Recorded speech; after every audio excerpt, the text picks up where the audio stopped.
fine. Okay. Cool. All right. So it looks like we are all systems go. And yeah, we even got some viewers going on. Isn't this fantastic? All right. So welcome everybody. So really fast, I'm just gonna give people who may not be in our Discord a brief rundown of what is happening. I am about to start a new live play campaign on my channel. It's going to be every other Friday night. We are going to be playing a series of linked one-shots.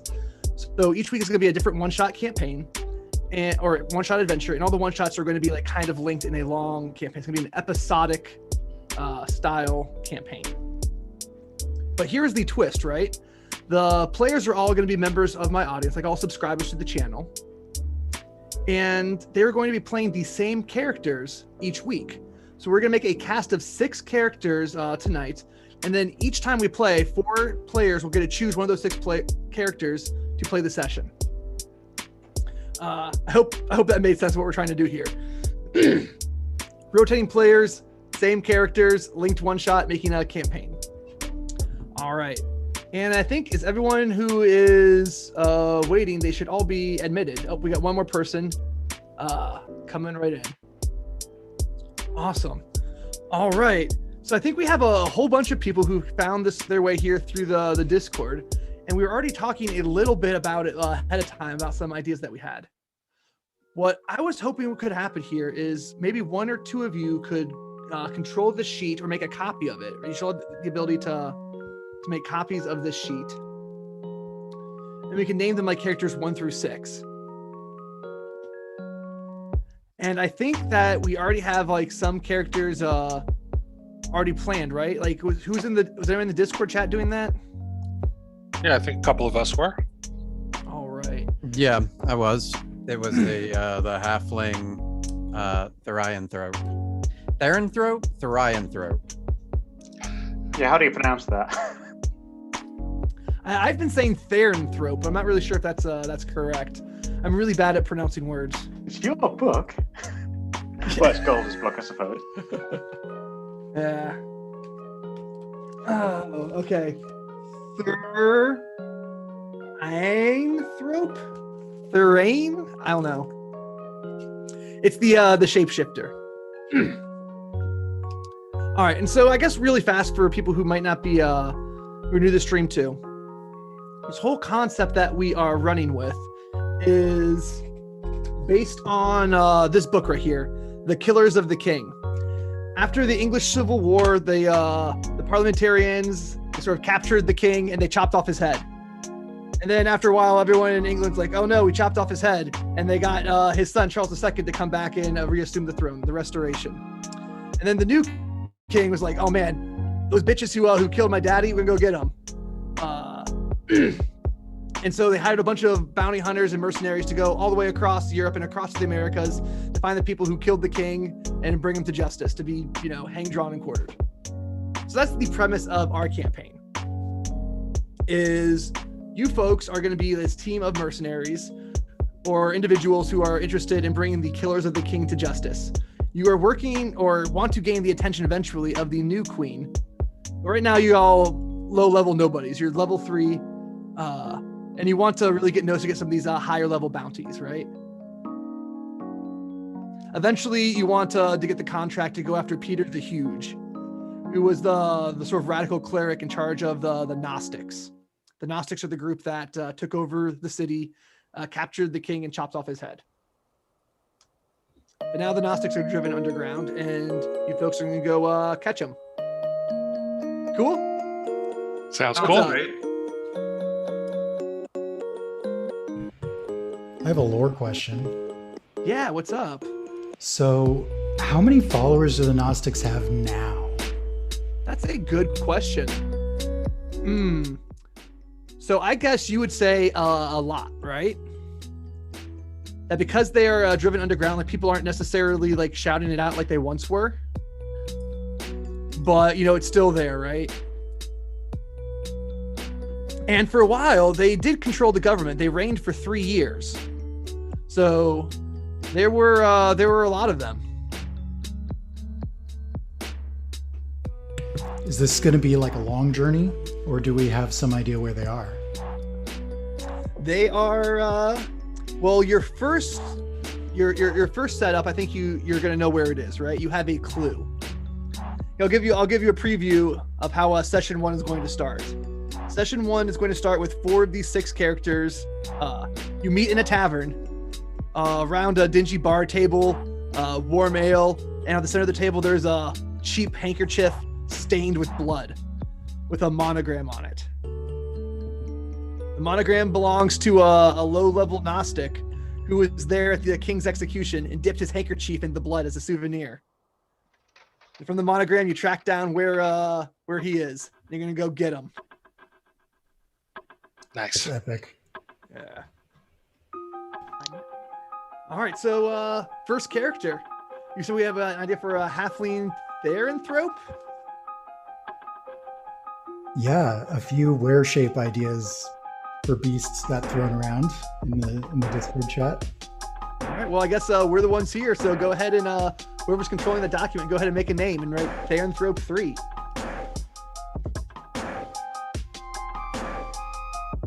I suppose, yeah, come up with a name. I think the original concept first was for it to be a woman who was like from the country, quite sort of soft, mild-mannered. All right. Yeah, that's what I that was was- thinking. That's cool. So go ahead and maybe write that down, some of their traits. And I remember reading that they're like a halfling clan who was kind of granted protection by the old king. And when he was murdered, they lost that protection. So they're unhappy about that. And this halfling is like a representative of their community. Oh, that's good stuff. You want to throw that in there, like under their personality, like 1 or 2 sentence backstory? Who do we have on the document? I don't know. We have I an can take anonymous over. dolphin and an anonymous frog from my point of view. Okay. Maybe someone in YouTube chat will let me know if you can hear the music and hear all the people's all right. Oh, what's up, Dopey Duck? Thank you for coming in to join us.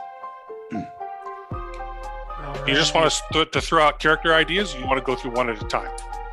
I don't know, like whoever's controlling the documents, go ahead and start working on them, I guess. Like there's no wrong answers. Okay. So when that one person is maybe putting in information on the halfling, we can start thinking of the other one. Or thinking of another character.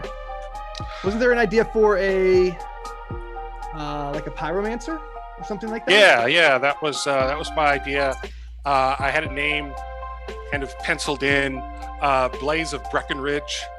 He's a pyromancer sorcerer, former noble, who was his family is ousted. I kind of described him as the last scion of a fallen house.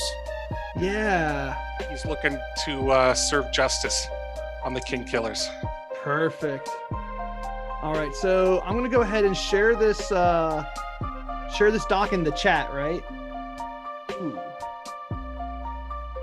And so what should be able to happen now or in the Zoom chat.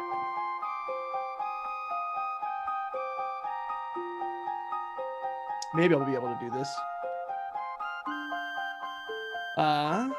So you can go ahead and make a copy of this Google Doc, Dennis, and then you Yeah. can start making that character on a new one.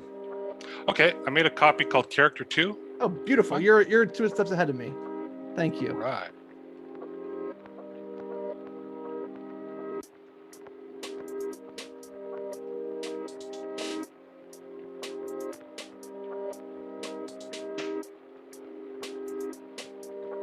Cool. All right. We got this. All right.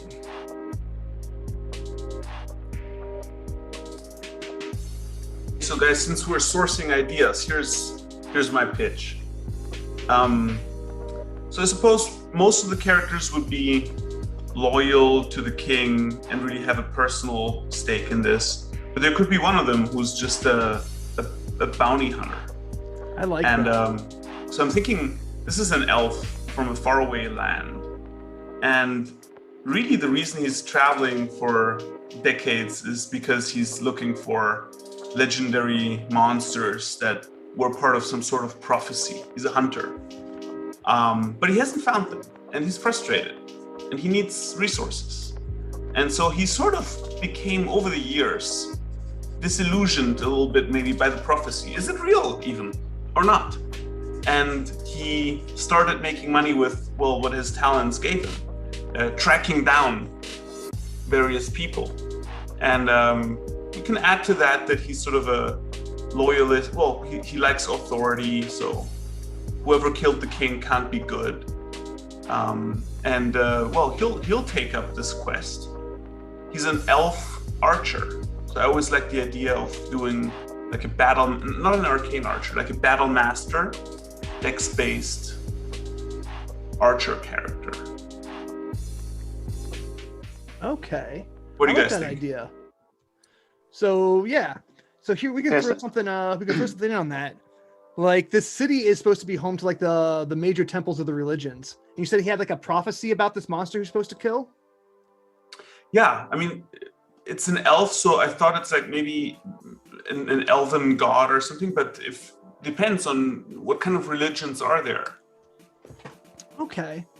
So the way this is the lore is sort of set up, right, is that there are only 5 gods, right? Okay. And I like that. it's sort of empirical. Like, you know, all across the world, like everyone who tries to worship and has any sort of spiritual experience, it's very, very similar. It's exactly the same, right? Mhm. People sort of deduce like, okay, these 5 entities, and over time they sort of gave them names and personalities. Cool. So you can have an elf that would live like in this big city, sort of this metropolitan area, and you know, was part of like this organized cult of Gaia. We would call it the Green Church, the cult of Gaia. It's not, you know, like called like ooh spooky scary. It's just the name. Or perhaps you could have like a freeloaner elf from like the old elven enclaves far, far away, and they just sort of you know, followed their own spiritual path and figured, okay, this might be a good place to go. I think those are 2 good options, maybe. I like the own spiritual path, being sort of an oddball, kind of, you know, he's not really at home here, but he's made it his home. And it's like a spiritual prophecy that at this point, because of those 5 religions being like the dominant ones, he doesn't even know whether it's real or not. People are telling him that he's crazy to believe in these kind of things anyway. He's starting to believe them. Yeah, that would make sense, right? If he were to sort of abandon like the known faith in the world, people would look at him like he's crazy, or maybe he's getting like special visions from sort of like Archfey or a demon, and that's what people are saying. Like, wait a second, no, bad stuff. Don't follow that, right? Oh, that's cool. That's cool. So you say a hunter? You're thinking a ranger, maybe? I was thinking ranger, but then I was kind of in love with that idea of playing a battle master. Like the fighter character has, you know, so much, like he's really martial in that way. We can add, you know, he can be stealthy and so on, but I really thought of kind of having that martial touch to him. So it's not so much the tracking, but it's more the, you know, precision killing that he's specialized in. No, that sounds totally good. Yeah, make it like a fighter, but like sort of like a specialized dex-based fighter. Yeah, totally cool. That sounds like a very solid concept. So go. I hope someone's working on that character sheet. Yeah, so what sort of name we think number 3. I can. Number 3, yeah. So what's our name for our halfling? Maybe someone in chat can give us an idea. Yeah, I think the first person in chat who thinks of a suitable halfling name, we'll get to name the halfling. Well, Nutmeg Honey Blossom. That's a good halfling name, right? Yeah, it's not a bad one at all. Definitely not a bad one. So I was definitely thinking keep like in a flower mind, name for like the country girl, keep in mind like that a Rosie Cotton sort of thing. we haven't decided what their beast form is yet. And I don't know, but maybe in this culture, the name is connected to the beast form that somebody has. Good point. I like that. Now, Yeah. Oh yeah. what one beast form that I didn't mention in the chat, which is a bit out there, but is a beast form of a cricket or grasshopper. Like imagine a massive cricket sort of thing. It was, you know, it's a bit out there because I was just looking at the long jumper feat along with doubling up with the there's one of the beast form things that you can get is an extra big long jump. That can exceed your maximum move, and then you can do 120-foot jumps and stuff, crazy stuff like that. It might not be right, but it's an interesting idea. Another thing is that you get to pick what your origin of your therianthrope form is, and one of them lets you turn into a little animal version of your were form.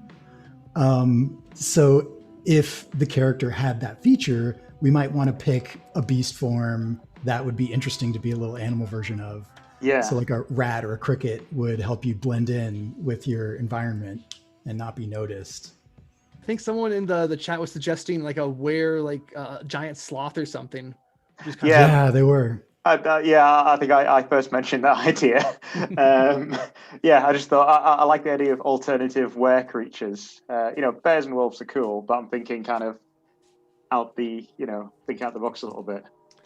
I'm a big fan of the weresloth. And then if you're a weresloth, that means they get to turn into a little sloth. If we take that option, like a regular sloth. Yeah. And as someone said, that's not very threatening. So maybe it could be a good stealth option. All right. So how about the name for the halfling is Toger Loamsdown. Loamsdown.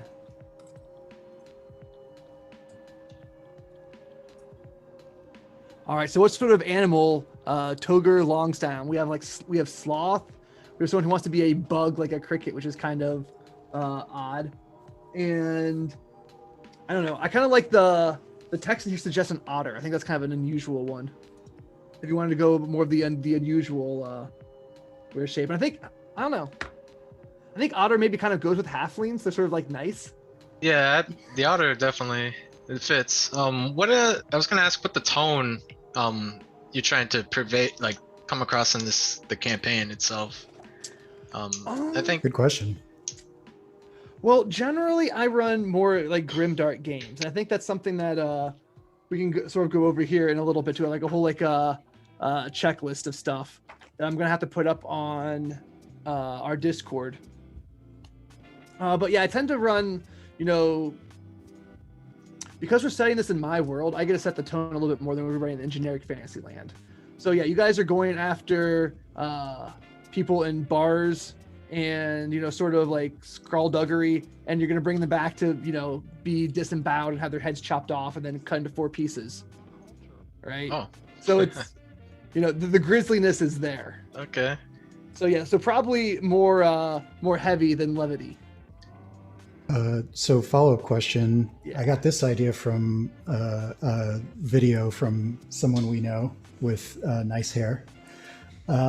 What type of humor is a fit with your game, and are references to referential jokes to real world movies or things like that? Are those a fit? And if not, where are the boundaries with humor? I guess in general, anything that would detract from the immersion in the world, right? Anything that you say takes you out of the setting and then reminds you that, wait a second, this isn't a real thing, would be a little bit too much. That sort of stuff is if you read the Galder's Gazetteer book, there's little things like that in there. But that's because when you're reading the book, you're not playing the game, right? Those are little winks and nods to this weirdness. But I like to, at least for this campaign, I'm going to try to keep it a little bit more grounded in the fiction. So going on that, looking for a little more serious tone. The halfling woman was my idea, and my thought process was that this is a nice person, nice unassuming name, soft-spoken. I really like Lilia. I saw that in the chat. I'm not sure about Mantis Carver. Doesn't sound real nice. But I was so she's soft-spoken, nice name, little halfling, unassuming, and then it's Dr. Jekyll to Mr. Hyde kind of moment, right? So she's that could be fun. Hi guys, how are you? What do you think, JC? Oh, is that a knife? I'm going to kill you now. you I know, fell in that love sort with of this idea when it was introduced, and now that we're talking about it more, I'm really liking the were otter, especially since otters can be scary. They are super smart, and they. If you've ever done any research into otters, it's like scary how smart they are.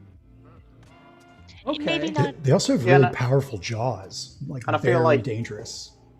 You end up with a were otter, and I think it still fits the tone, especially if we take the feat that the option that lets them shrink down to something Mhm. unassuming. So it's like, oh, even in her were form, she's a little bit, ooh, she's still cute, and then she gets big, and then it's terrifying. Yeah, like for me, the Okay. were claws in front can make any animal kind of big and scary and like a brute if you want it to be. All right. So the Like, so yeah, I the can Therian imagine. origin then is going to be the gifted origin for our. You know, yeah, you want to change her first name to Lilia, so we use both of the suggestions in one person. Lilia Loamsdown. That is such a good name. Yeah. The Yeah, that's alliteration good. too. So she was gifted the ability to wear shape into an otter. She can do the little cute tiny otter that sort of matches her halfling personality, or she can turn into the big ferocious were otter with the feast and the frenzy and the ferocity. I don't want to take us back in time, but just to make sure, one of the other origin options is, I think, inherited, and that lets you kind of go in and out of form really easy.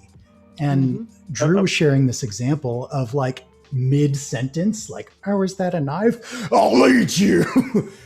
And that could be a good fit for that, where she's going in and out of form all the time, from a small halfling to a large, brutish otter. And also that does fit the concept of her being from a family of them, of the anthropes or whatever they're called. Sorry, I'm not very good at pronouncing it either. Who were sworn protected by the king or something like that. That it's inherited as opposed to gifted. I think it does. And if we still wanted it to fit with that fiction with the gifted origin, we could say that they're gifted it by the place that they live, basically, like the spirit of the wood, maybe. Yeah, that's good point. Like their ancestral lands or whatever, like granted them that power to their house. That's cool. Which is why they need the protection. They can't move. Like, this is their culture. All right. So in my setting, I guess the city that you're playing this out of, Mare Lorraine, is sort of like a big cosmopolitan area, so anything goes. But in general, like humans and halflings are very closely integrated. They live cozily together. They get along. Everyone likes them. So yes, like humans and halflings are fully integrated into one culture. So that would totally make sense. Like the noble family was granting them, special domain over this river, which they swear fealty to, something like that. Totally makes sense. Hey, I'm liking this a lot. Awesome. I like the idea of found family in that. Inherited was what I had originally thought of, but it was because of the backstory. Mostly like that's what made sense to me. But and I do like the idea of bouncing back and forth, at will. But I don't know, having a small otter form also sounds pretty fun. I can't personally decide. I like them both too much. What do you think, man. Zipperon? Is there a good way for us to decide? We could let chat vote. All right, so chat, if you want the were otter to be able to turn into like a small version of a were otter, like a normal otter, and swim around, type gifted. Or if you want the halfling to be able to switch back and forth between shapes really, really quickly, type inherited. And I guess we'll count. We got 12 people viewing. That's enough to make a decision. All right. So does someone want to go ahead and take over writing in like maybe some of like the stats for this character, and like there some of the other things? Oh, you want to choose skills real fast while we're at it? We get 2 from acrobatics, handling, athletics, deception, insight, intimidation, perception, stealth, and survival.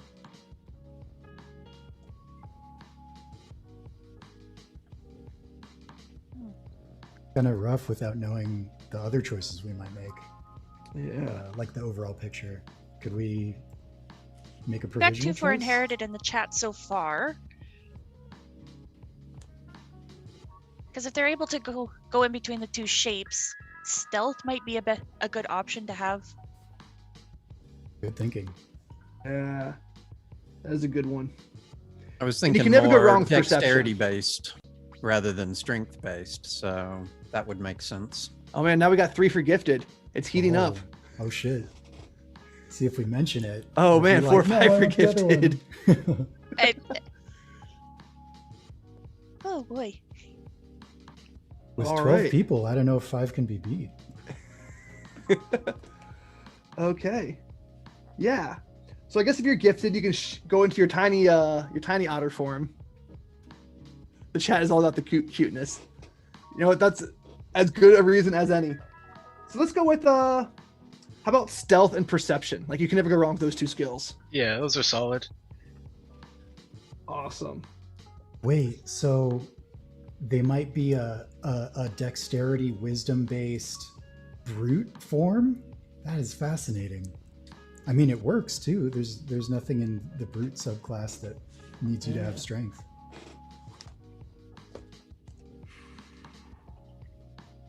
But now that we're talking about it, there's also that aquatic one, especially since it's an otter. Do we change it from a brute to an aquatic, or do we just stick with what we had? This character is morphing and evolving as we're talking through it. I really like the in terms of the mechanics. I suppose it can all be massaged, but I really like the Jekyll and Hyde kind of thing. I think that's what draws me to this character.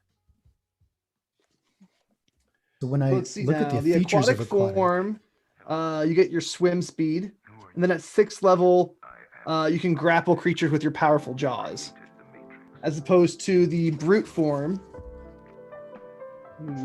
Oh, you also jelly? Shh. I'm waiting for mine. Yeah. Hopefully soon. Yeah, this is the printer proof that they sent me. It has like the blacked out cover. Yeah. Not more black. Let's see now. Brute form at 1st level, you get advantage on wisdom intelligence check that rely on smell or hearing. So that's stacking up your perception. And as a bonus action, you can take the search action. And then at 6th level, your hit points increase. By a And you lot. get a frenzy die, which makes you do more damage. there's also the cunning form, which would stack well with a stealth proficiency. Oh yeah. But the thing about the cunning form is you get to choose to keep your equipment on when you switch. Mm-hmm. And I don't know if that fits with the Jekyll and Hyde theme. Kind of anti-synergy there. Oh, it's like to meld into you. Yeah, I mean, you get to choose, and I mean, it depends, because I mean, I suppose he could have a Jekyll, like a Hyde creature coming out with all the equipment. Like, obviously, when I read that, I imagined a cute little, otter or something with a little backpack on. But I could see it working as a monstrous keep creature who just happens to have like a whatever weapons you're carrying. I guess when I read the lore of cunning, it says that the cunning is most similar to the humanoid that transformed. Mm-hmm. Yes, these are like your were-rats, your Skaven, things like that. So I guess if you wanted this to be the stealth character, the rogue character, the cunning form might be a good option too. You get a climb speed, and things like that.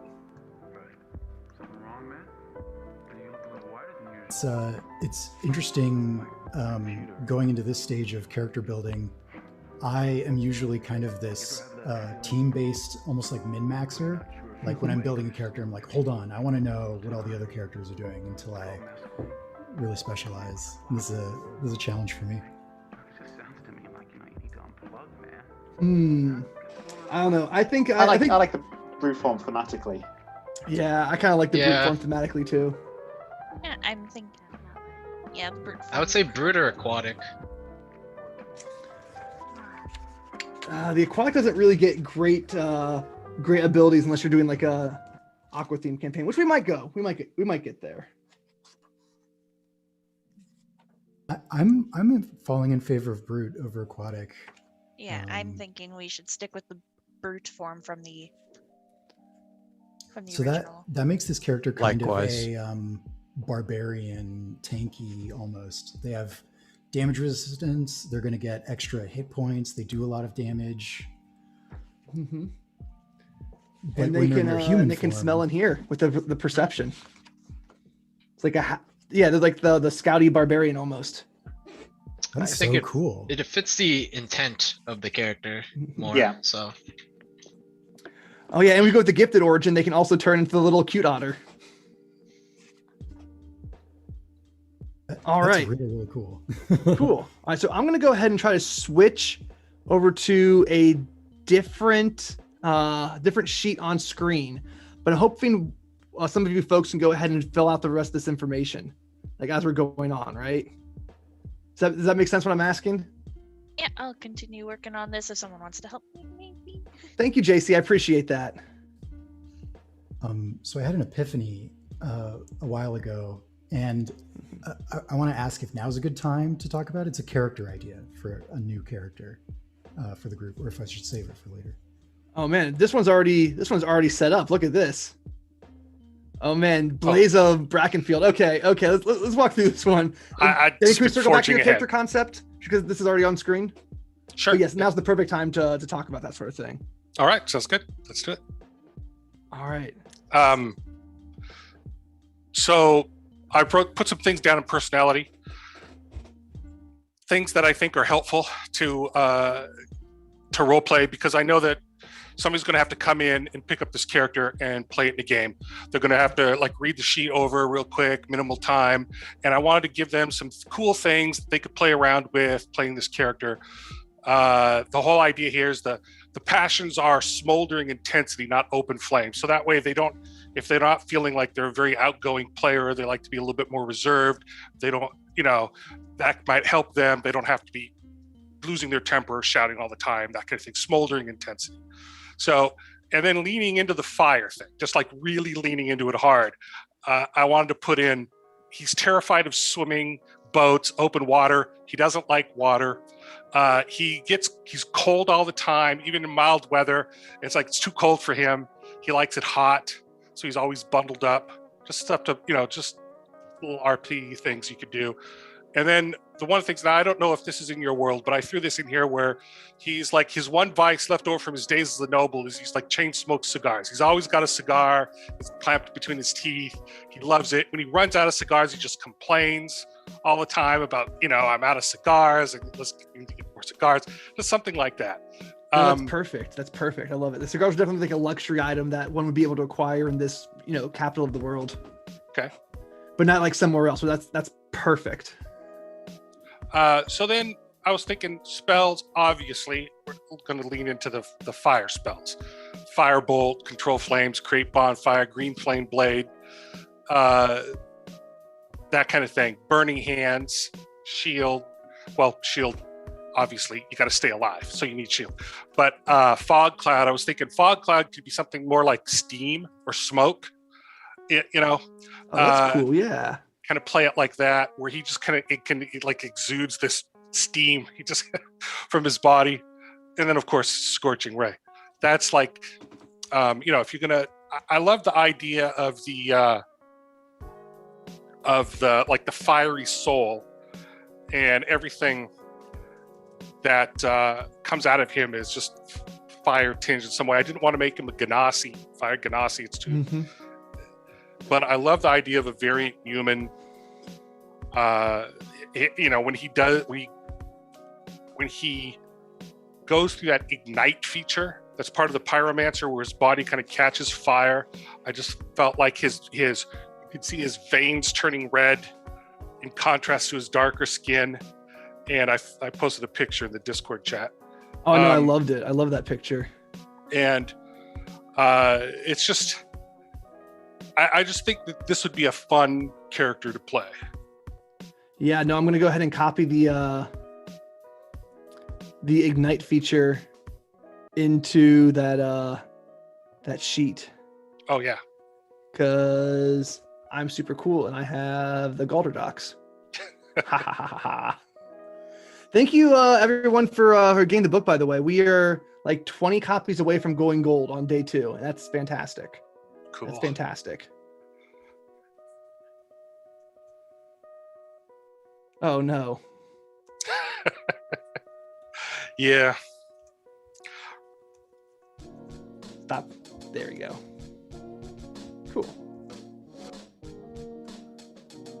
Sometimes when I copy from a PDF, I have to throw it into a text file, make it, plain text, and then copy it into the sheet. So it doesn't keep that formatting. Cool.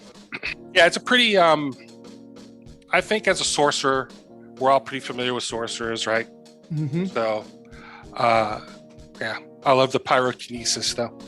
So Very it's cool. using the alternative sorcerer as well with from Galder's in terms of spell slots and stuff like that. Oh, is this the normal sorcerer or is this the variant sorcerer? Well, I was thinking the normal ones. It's what I know. Yep. But this may be a good opportunity to try that out.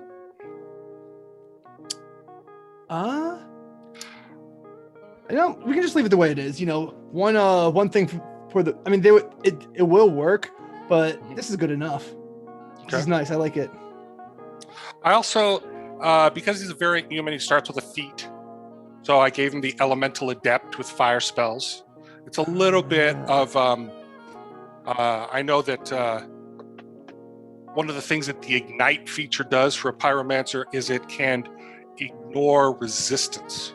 But you have to ignite it first as a bonus action. It only lasts for 1 minute, and then you have to rest to get it back. The Elemental Adept just gives him that all the time. Nice. And it helps his fire spells do a little bit more damage. So it just seemed to be in line with the character concept. All right. So this is cool. I like it. I think we're making good progress. So maybe something we can add on here real fast is, do you think this character has a relationship to our halfling, to Lila? Or Lilith, whatever her name was? Lilia. If he's an ex-noble, right? And she was like getting patronized by a noble family, do you think they have some sort of connection to each other? It's possible. Yeah, I could see that.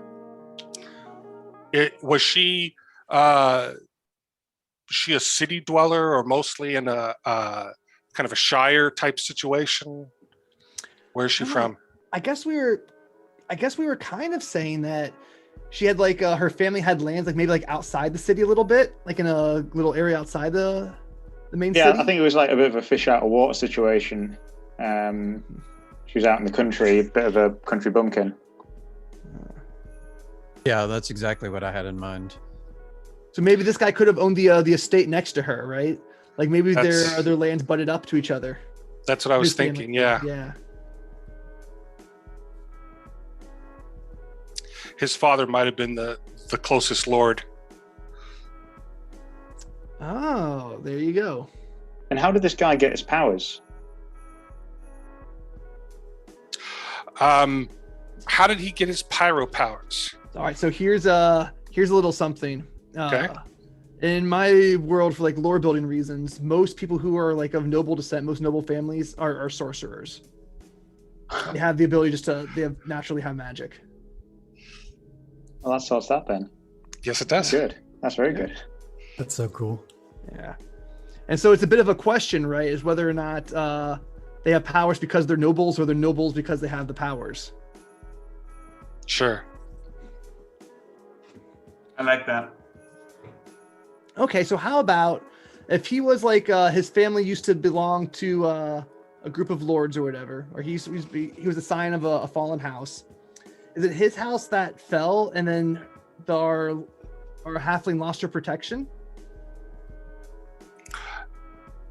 Well, I was thinking that in the Civil War, the coup or the overthrow, his family were killed. Okay. It could have been that his father may have been an important minister, and so they felt that he needed to be assassinated, to get him out of the way, or something of that nature. But the fallout could also have been the fact that it was this was the family that kind of protected, or was charged with protecting, the halfling village, and once the house fell, they had no more protection. Mm-hmm. Perhaps both the house, like this lord's land, and the halflings' village was ravaged by war, ravaged by the first civil war that caused the overthrow of the king. Oh no. And that could, especially for like the country bumpkin halfling girl, mild mannered, that could kind of get her like properly riled up. Let's kill these Gnostics sort of thing. Sure. That's a real context switch from imagining her as choosing to leave her home, which is fine, out of like honor, or like, no, there is no home. She's been displaced. I kind of like that. Yeah, maybe put like a timer on it too. Like if she was really gifted the ability to wear shape, right? If she doesn't get her homelands back, she'll lose that power. That's so cool. All right, what's the name of this noble house that? Oh, Brackenfield. Yeah. Yeah, I was kind of thinking Brackenfield, but you could change it to anything that fits your Nope, world. that's It's all just a perfect. placeholder. Yeah. Brackenfield is perfect. Ooh. Lost family and lands and Gnostic purge. Including what's the name of Lilith's river? The river, I don't know. This is sort of like fake Italy, fake Spain area.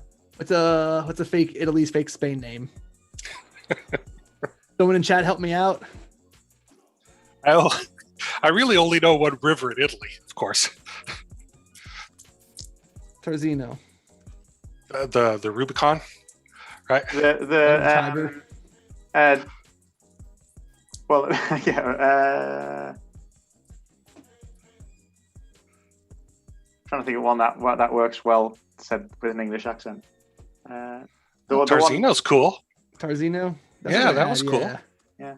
Tarzino. All right, and so Lilith, she's from this was her family's lands, or Lilia, that was her family's lands. Fantastic. Cooking with fire now. All right, so they have a reason to sort of work together, which is cool. Beautiful. All right, so on to character 3. Do we already have one? Oh I yeah. don't know. JC, how's our halfling coming? Coming along well. The only thing I've come across is picking out the beast traits. We are allowed to pick out 2 at 3rd level. Yeah. All right, let me open up my some beast traits. Ooh. Just trying to figure out which Ambush ones. hunter, diminutive form, dire form. When you choose your wear shape feature to assume your animal form, you can choose to be one size category larger than your normal form.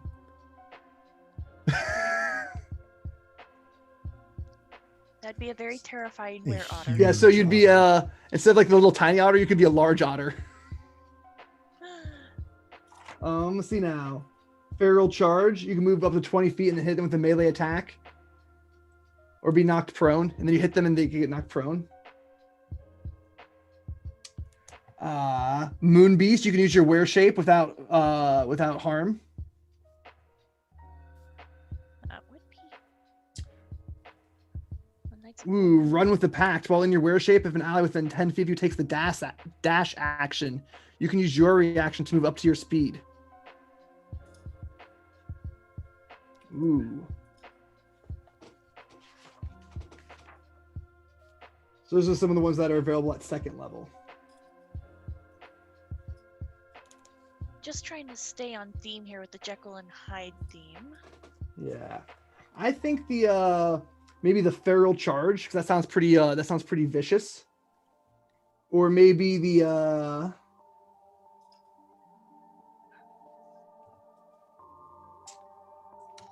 Terror of the Also Night. You gain proficiency in the intimidation skill.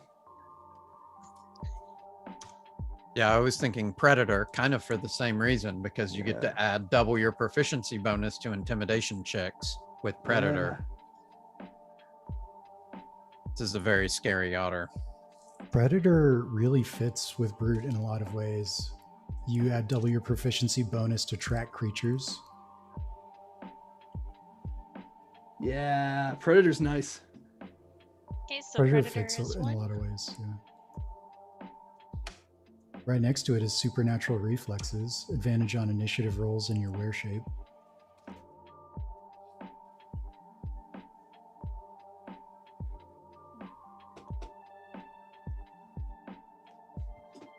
Just trying to think here.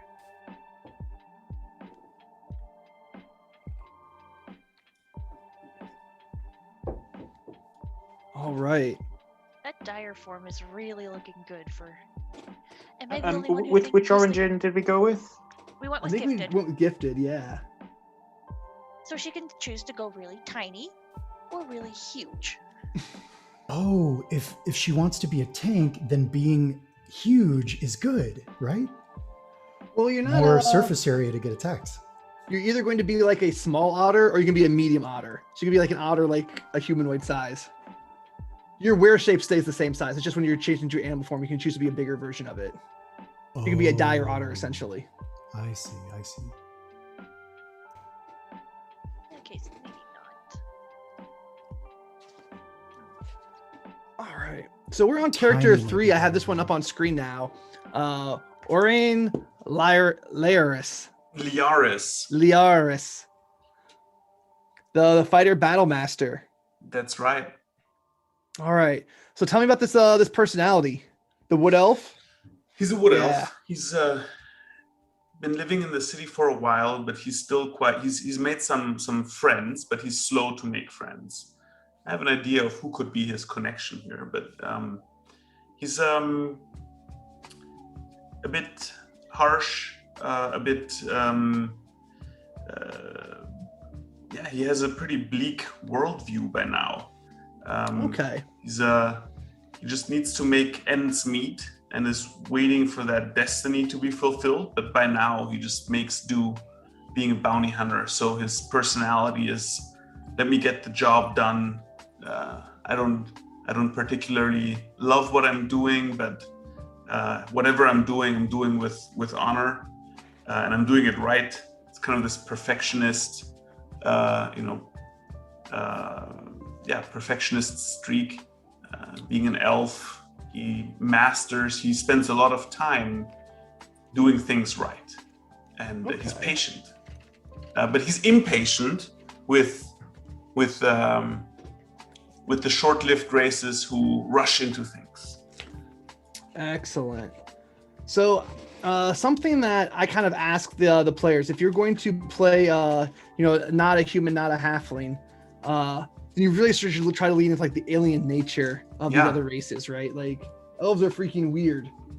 Have you considered maybe instead of being a wood elf, being a shade elf from Galder's?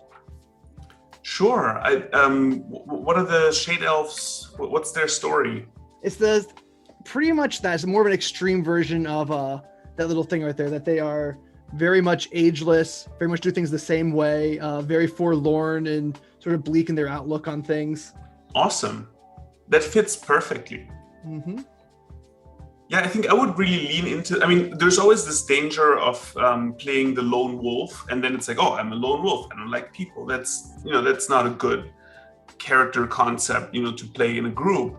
So I wouldn't lean too much into that, but I think he would play well in a group because he needs to make it work. And when he's in a team, he needs to be a team. He wants to be a team player. But other than that, he still has, after maybe 100 years, he still hasn't adjusted to the culture in the city fully. He's just there because he needs to be. He can't take any other job because he trained to be one thing and one thing only, which is a hunter. And so it's kind of the one thing he does well. And yeah. Okay. So let me change that here then. Shade elf. 1 second.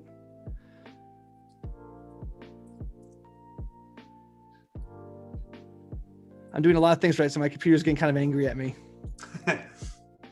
Okay, cool. So I'm going to go ahead and you also get a fey form if you are a shade elf. Oh, nice. So your body is shaped from the Fey influence. You can either be sort of like a satyr, you can either be a critter, or you can be a pixie. The satyrs get horns on their head. Their critters get furry rotatable ears and a wet nose that improves their senses. And the pixies get wings that don't allow them to fly, but make like sleep spores come out. But like permanently? No, as a transformation, right? No, they just look like that. Oh, okay. So I would take the critter. Yeah, okay. Cool. So I'm going to throw this into that doc in your features. Awesome. One thing I thought that Dennis did a really good job on was giving like really clear things to roleplay. Like, you know, the traits were like very much like, in this situation you do this. It would be cool to do that for the other characters as well. Yeah, that's a you good know, with the idea. idea that I can pick up this, you know, I could be given this sheet and go, right, I know not just kind of what I do, but almost like, oh yeah, I need to complain about, you know, I need to do this thing that the sheet tells me to do. So yeah, trying to think of things that a shade elf might do, you know, in terms of not being au fait with or finding human customs alien, or complaining about human customs, or putting their foot in it because of human customs, that sort of thing. Mm-hmm. Yeah, I'll put that in there. Let's make it a bit more concise. Okay. So, let's go ahead and put in the... So they also get this forlorn condition, which is almost sort of like a curse. It's a roleplay trait almost, but they have disadvantage on saving throws to resist becoming frightened or despondent. Okay. Yeah.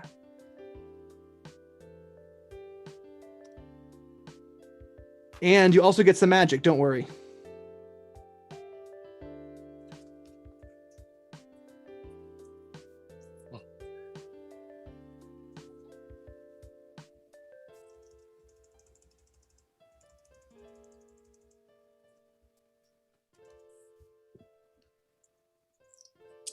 We'll figure out these numbers later. Awesome. Cool. Okay. And so this person is just sort of sitting around in the city, and so they're like the mercenary, right? They're not really connected to. They don't really care about the politics in the area, like the fact that they're here and a person became king, and then the person was no longer king. Who cares to them, right? Well, he looks at it. He looks at these developments, kind of looking at, well, if somebody's king, you shouldn't kill him. And so, although he's outside of all this, he still has values that are against killers of a king, just per se, right? Maybe if he gets into, you know, the deeper motives and so on, maybe he would feel differently. But this is a long arch, right? The first kind of immediate feeling is, this is wrong. And so that's another reason to take that job, right? To find those, not just the money. Money maybe is the first motivation. This like lone wolf character would be fun to have, like one of the other characters, maybe not one that we've built so far, but one of the other characters being like his buddy. Like, you know, like he always get, you know, they've done stuff together before, they know each other. And he's just like one link to humanity or the rest of the group. And yeah, spot on. I think actually, like, so far we can change it up still, but so far what's the name of the pyromancer character that we were creating? Blaise, right. So Blaise is this noble, right? So he could have hired him in the past. Right, so he could have hired him on some jobs, either really bounty hunting, you know, criminals, or even hunting monsters, kind of clearing out threats in his lands and so on. And you just heard of him. There's this elf. He's a bit weird. He's an oddball, but he's reliable. He gets the job done, and he hired him. And then somehow, you know, friends is like a big word, right? But Orion would have, you know, started to trust him and started to see him as a sort of, as you say, like bridge into humanity. Okay. Yeah, I like that. Yeah, Mr. Tabanese, we are making characters that everyone in our campaign is going to rotate through playing. Different players, same characters, shared campaign. Cool. All right. I like this. All right. Do you want to start another one? Do we have a character for? So We're going to need more characters, I right? thought Yeah. I've made one called Character 4, but I don't think it's saved properly. Um, Oh, I see it now. Yeah. Character 4.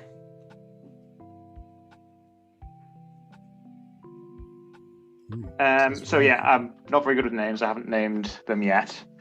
So the concept for this is a rune keeper. I thought the rune keeper class was really, really cool. It could be any subclass, but I'm thinking possibly the sage, like more of a main spellcaster sort of thing. And I was thinking it could be potentially a displaced of Blaise is like the party noble, in a way. So maybe she was the family archivist to the Blaise household, and since the Blaise's Brackenfield has lost his land, she's kind of displaced as well. And she became she discovered ancient, runes or artifacts in her work as an archivist, and learned how to be a rune keeper. I've got some traits here, like she always wears white archival gloves, hates getting them dirty, very sarcastic, maybe a bit of an intellectual snob, thinks, the archivist or her training puts her above everyone, maybe a bit sort of dismissive of other people. And she'll never allow any sort of artifacts, magic items, or documents to get damaged or lost, no matter how dangerous they might be. They must be kept preserved for future generations. Even if she finds an evil dagger, she won't use it and stab people, but she'll be like, no, this belongs in a museum, almost, sort of thing. And yeah, so that's the concept so far. So yeah, over to you guys to kind of build on it, I suppose, or if you like it. No, I think that's great. Nice. Rune keeper. My wife's an archivist, so that's why it jumped into my head. No, I think it's good. All right, so this is gonna be the rune wielder class. Is that right? Yes, I was thinking the sage subclass, but it could be any of them, I suppose. really looking forward to seeing that class in action. Everyone who has tried it that I've heard from really likes it. I haven't played it yet. I haven't used it in any of my campaigns, so I'm just relying on other people's feedback, but everything I've heard is really good. And Kibbles has a huge playtesting audience, right? Like, he gets feedback. So is this more of what role does this character play in the party? Is it more of a fighting class? Is it more of like a well, the subclass that I think it's quite well done in terms of there are certain ones where you can basically be more or less a monk. You can get in there and fight, but the sage one seems to be more the main spellcaster. Okay. A little bit of a main spellcaster, a little bit like a support. What's it called? Artificer. In terms of you give people runes and you do that sort of stuff. That's cool. Yeah, it's a good like utility support caster. That's very cool. Yeah, so it would pair well with the sorcerer, I think, too. If the sorcerer is going to be the blasty caster. Yeah, yeah. I like that character. Sounds like a Millicent to me. Millicent? Yeah. Why not? Nice old Victorian name. Someone want to write that in there? Here, I can do it. Millicent. Oh, somebody's filling in character 5. All right. I'll leave it to you folks to maybe later on do those stats. You want to pick some skills? The rune wielder can choose from a bunch. Arcana, I think, right? Yeah. History. Arcana history, obviously. Yeah, they get 3. Ooh. Religion, Yeah. nature, maybe?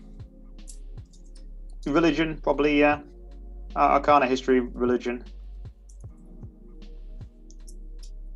History, yeah. I can see it being quite like dismissive and, you know, a bit sort of aloof. But when it comes to history and law and religion, she gets really overexcited. You know, that's kind of like her thing. Yeah. And like geeks out over it. I worked at an archive for quite some time, and you just described my archivist that I worked under. Yep.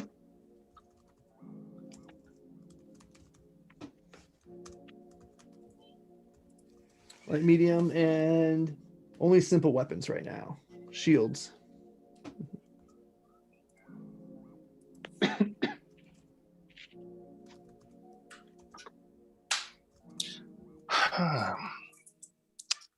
So there are a couple of characters that came up over Discord that haven't gotten mentioned yet.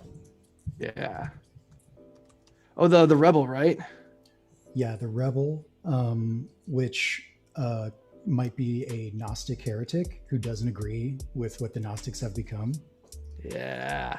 Definitely need that character. Or who might be a revolutionary who helped with the Second Civil War that took down the Gnostics and brought the Queen into power. Ooh. And another idea that hasn't been talked about in a few days that I really enjoyed, I think it was Dominiti who posted it originally, as like a charlatan bard who pretends to be a spirit medium and kind of like give people readings from their dead relatives, but then they actually do become a spirit medium. And the thing that most excites me about this is that the king is dead. And if this person can hear from dead people, they could hear from the king. And kind of the king is like harassing this guy to get revenge for him. But, you know, nobody believes him that the king is real and that he's really hearing his voice. But he really is. And I realized that there is a class that hears spirits in Galder's Gazetteer. It's a sorcerer class, the haunted one. Haunted one? Yeah. We could use that idea, but make it like just for party balance. If you're in a bar, make it like a rogue or something. Like it could be this poor criminal who is running that scam on the streets, and then all of a sudden he starts like hearing real voices. Just because if we already have a bunch of other casters, it might not be a bad chance to get the stealth thief character in. I was also thinking that a cleric would be nice to have in a party, and we do have this white church that's responsible for all this stuff happening. Actually, maybe a cleric of this white church has also kind of taken up the call. Yep. It took the words right out of my mouth. I was about to say that too. The cleric, I think, or paladin of the white church would be pretty cool. Yeah. I did have an idea. I was kind of messing around because I'm the only one who hasn't contributed one. An Oath of Remembrance paladin would fit in quite nicely. Perfect. That's a Yeah, great to remember all the because dead people from the have Civil died. Wars and stuff. Yeah. I was looking at that myself. So Very nice. I don't have the PDF for Galder's yet. I do want the physical copy though. Something I'm definitely getting. What is the Oath of Remembrance in general like? They guess are in, the like, paladin that swears to uphold the memory of other people. Okay, yeah, that definitely fits then. This is good. I like that. It's also a big fit with Galder's Gazetteer as a whole, because Galder's Gazetteer is all about remembrance. Yeah. All right, so I don't know, JC, what do you think the name of our Remembrance Paladin is? Or maybe chat can help us out. You have a race, and then that helps me. A race always helps me figure out what name. War for human? What? Well- What? I guess what race would the white church? Are they human? Yeah, mostly. Predominantly? Yeah, this whole world is sort of human centric, right? There's like one like enclave of elves and like one enclave of dwarves, and then scattered colonies of gnomes. But humans and halflings are the dominant species. Are there Azimar like throughout the human population, or they're in your setting? Not really. And for the sake of the stream, we're keeping it to the player's handbook plus Galders. Yes. Yep. Sorry. Mm-hmm. So is there a reason not to be a human? Is that can we think of it that way? Yeah, we can stick with just a plain old human. Are there anything interesting from Galders that we'd like to try out? That's an interesting question. There's all sorts of fun stuff in here. Ooh. There are a number of interesting new ancestries. Yeah. Don't know how well they fit someone from the church, though. Oh, there's a whole bunch if you're doing a rogue. That would just be great for a rogue. Really play into the idea. Maybe the dragon, the dragonkin one. Dragon folk? Yeah, they do dragon folk. A dragon folk paladin. That would be fun. Yeah. Yep. That stoic strength sort of thing. Remember the dead. I like that. I like that idea. Okay. You want to be an infernal dragon folk?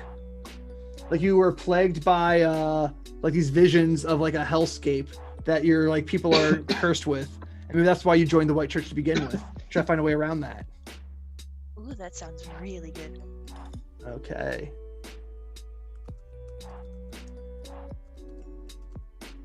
What type of personality do we want to go for this paladin too? That's probably could help too. Determine what ancestry or build we're going for with them. I think we need to put the memory of somebody to rest, right? Or like there's a spirit out there maybe who like you can't settle until like a certain revenge is completed. And then that spirit will be free and this paladin, that's how this paladin is acting to remember them, right? What do you think, JC? This is sort of you're sort of taking the lead on this one. Fun. Yeah, I'm liking the infernal dragon folk, someone who went to the church because they were plagued by these horrible, horrible visions and nightmares. Went to the church and then is just further plagued by the war that eventually ended up happening. And now is looking to get revenge against the king killers because everything's just been going downhill. They need some sort of relief, some sort of what's the word I'm looking for? They need some sort of catharsis, and killing the king killers seems to be the one thing that if I can get rid of these guys, maybe finally everything will stop plaguing me. I can finally have a decent life. Okay. I'm kind of feeling a Sam Spade vibe from Maltese Falcon.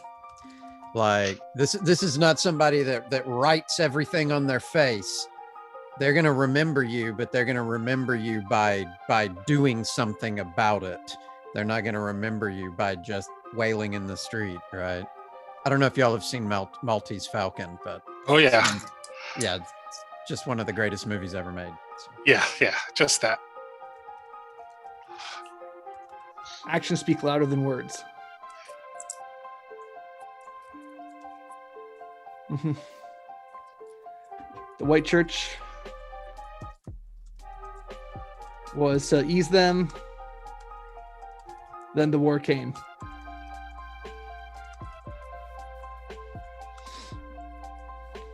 Yeah. Okay. So did any of you follow the last campaign that I ran? Like I did something like the session prep on stream. All right. Not exactly a secret. So we're gonna do a little lore dump here, right? Okay. So the White Church rose in power over these past, 80 or so years because they were able to guarantee resurrection to people, right? If you follow our church long enough, you give us enough of this money, we can bring you back from the dead. The reason that happened is in my last campaign, a paladin of the White Church found a way to do that, to tear the veil between the living and the dead. But when he did that, a bunch of demons started pouring out. And so the whole campaign was trying to square that circle, right? And so this could be what's happening right here. Eventually, they found a way to control the demons from pouring out, and they had this portal between the living and the dead. People could be brought back to life as long as this paladin was alive, frozen in ice. And the demons would not be able to come out of the portal. So maybe that's what this was right here. That when this paladin died, maybe this rupture that the White Church was keeping open secretly to keep people alive, to guarantee resurrection, would be void, and all these demons would start pouring out. So maybe this Dragonborn is seeing visions of that.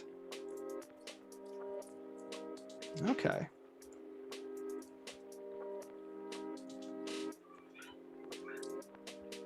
Demon spawning.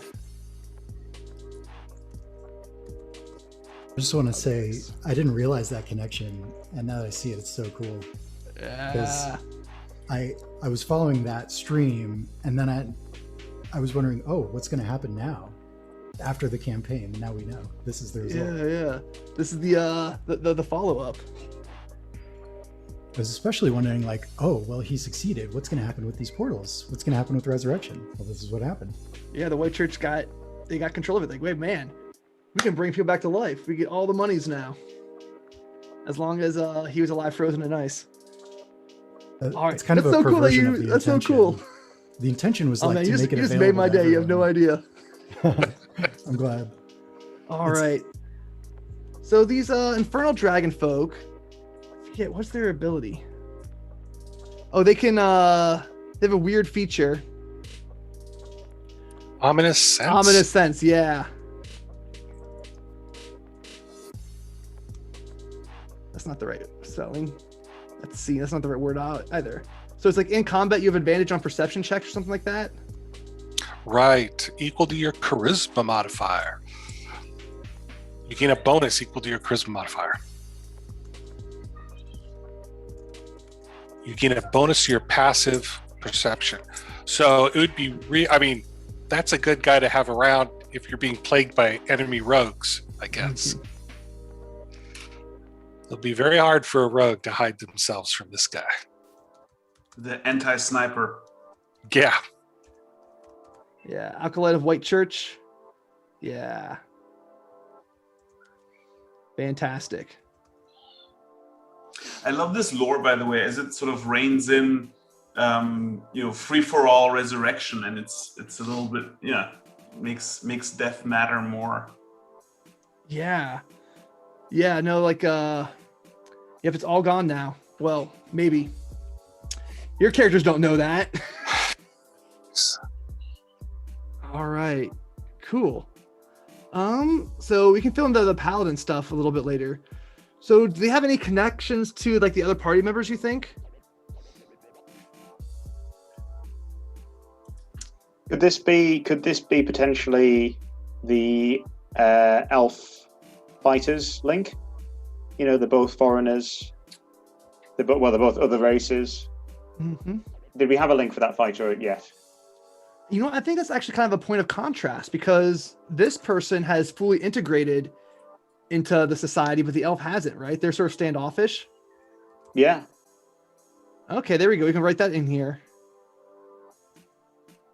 Foil to elf. Acts like the humans. Acts like the society they're in.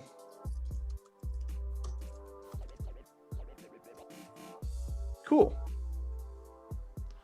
I think that's nice. And so we had one. What happened to character 5? Is that the one that's going to be the rebel rogue character?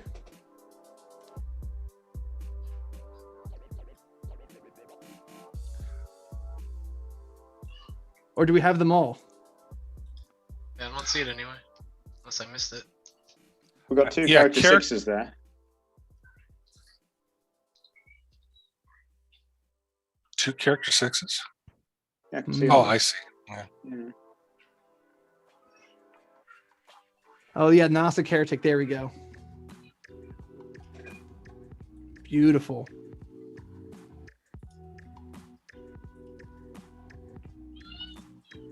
Hey Scott, thanks for stopping in. This is the last one, right? Yeah, our Gnostic Heretic. Is that what we want to go with? over the revolutionary? I don't know. I think that's up to you folks. I This think is the like a heretic of revolutionary- heretics then. I really like the Gnostic Heretic because I know that I'm not going to get to play these characters more than like once, and I want to get to see the perspective of a Gnostic. Like they were from there, and then they decided, no, this is no longer what we're doing. Yeah. Okay.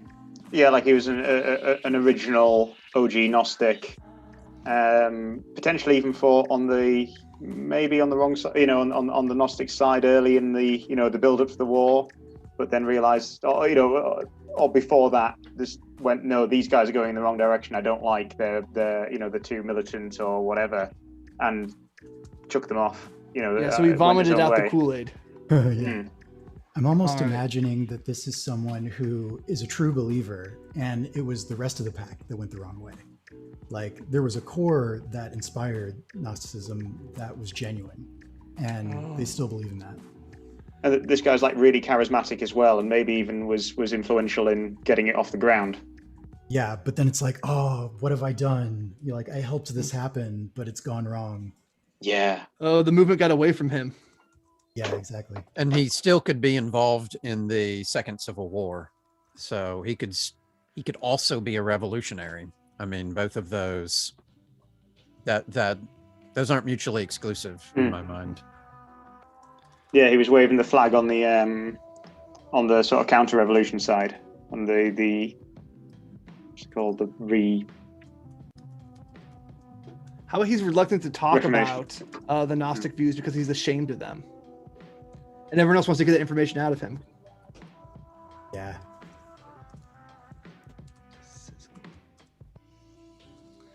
Yeah. He probably feels like he needs to find the killers of the king as penance. Yeah. Personal penance. Yeah. Either penance or to redeem the movement.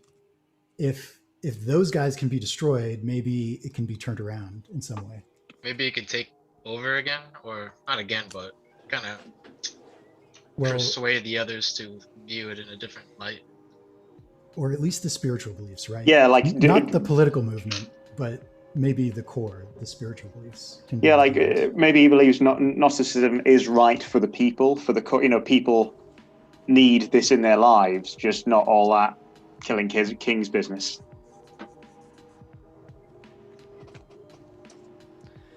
All right. So is he not really a heretic then? Because the heretic means that he was like renouncing those views. Well, I was reading the I mean, lore he's for, essentially heretical heretic. against the white church, though.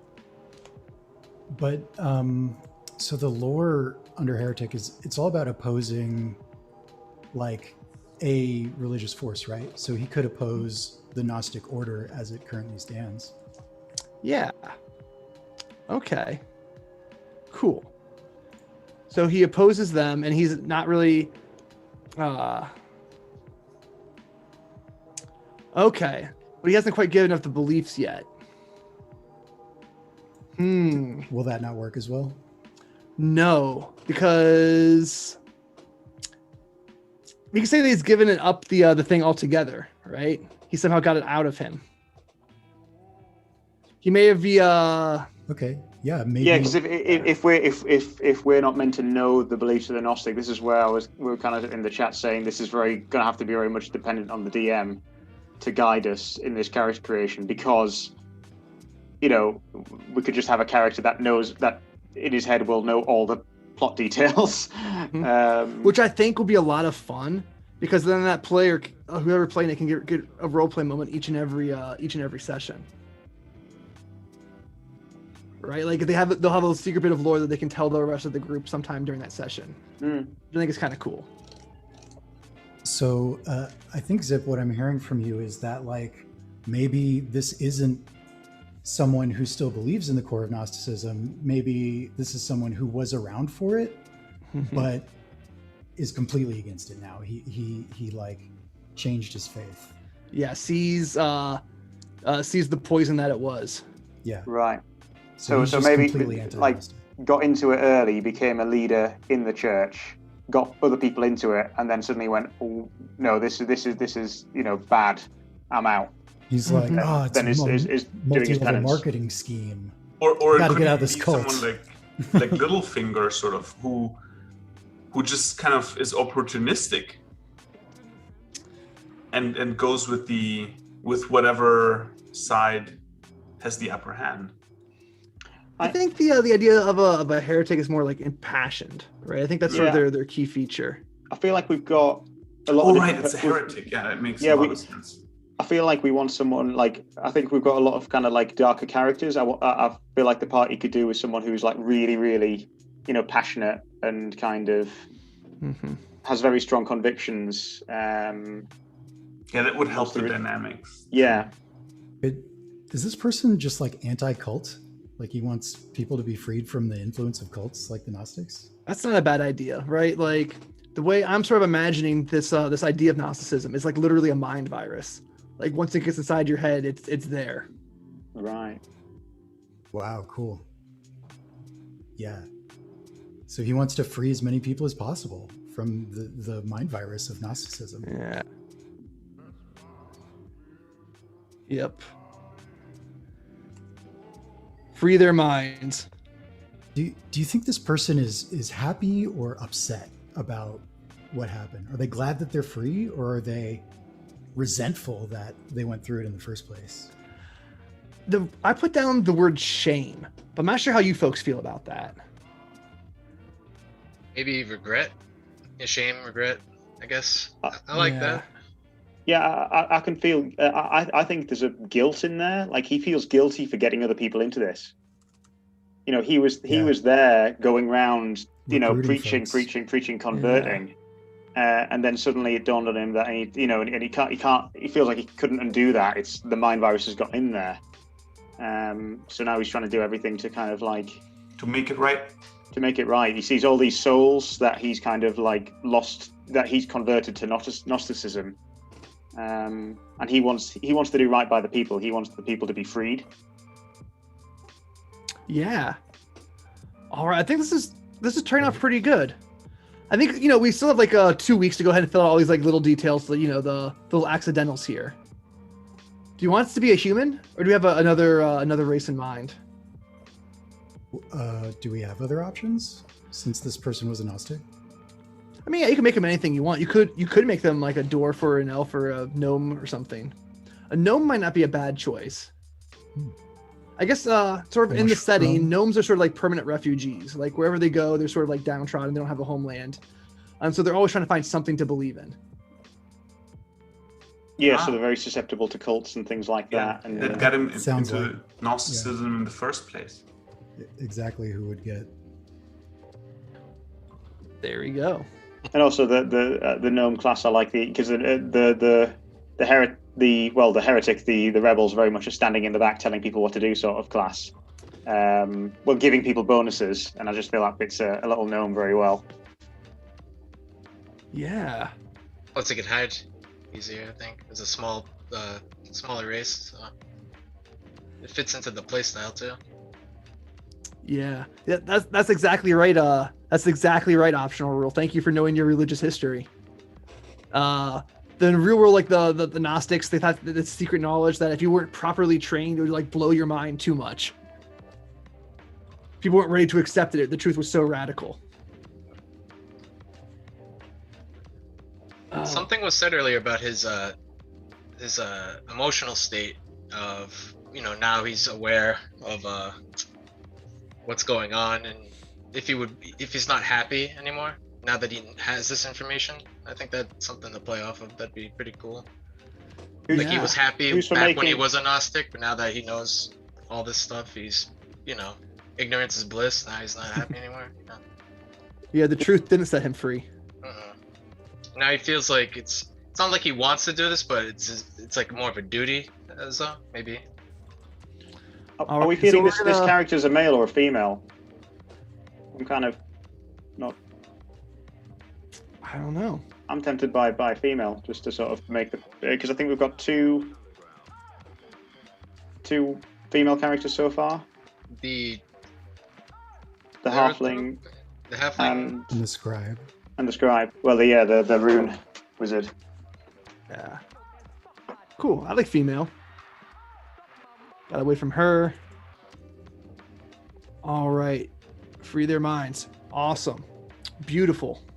Cool. All right. I think we're in really good shape here, folks. You all think so? Definitely. All right. So we'll be playing this in teams of 4, and we have 6 characters, so people can have a little bit of options of what they want to choose. I'm sure at least one of these characters are going to die, and we can throw a new one in there. No, but I'm looking really excited. Do you folks feel like you have enough idea of the setting overall?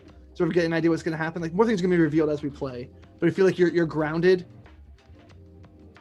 Yeah. Yeah, the primer was very helpful. Awesome. Fantastic. Cool. Let's stop that share then. And I can see all of your faces. This is fantastic. Wow. So thank you so much, everybody. Thank you to chat for helping out. I really like it. Yeah. Oh my gosh. You're right. The catchphrase for both the gnomes and the Gnostics should be the G is silent. Oh my god. All right. So I'm going to go ahead and end this stream. Yo, everybody, before you go, my Patreon link's below. That's cool. The Galder's Gazetteer book. Bam, you can now buy the hard copy as of this afternoon.